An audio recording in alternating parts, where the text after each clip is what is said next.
অশ্রু গড়ালে হৃদয় জলে সিক্ত, কত প্রদীপ শিখা জ্বালালে জীবন আলোয় দীপ্ত, কত ব্যথা বুকে চাপালে তাকে বলি আমি ধৈর্য।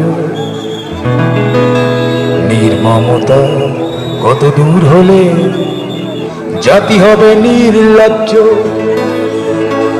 আমি চিৎকার করি কাঁদিতে চাহিয়া, করিতে পারিনি চিৎকার। আমি চিৎকার করি কাঁদিতে চাহিয়া, করিতে পারিনি চিৎকার। বুকের ব্যথা বুকে চাপাই নিজেকে দিয়েছি ধিক্কার।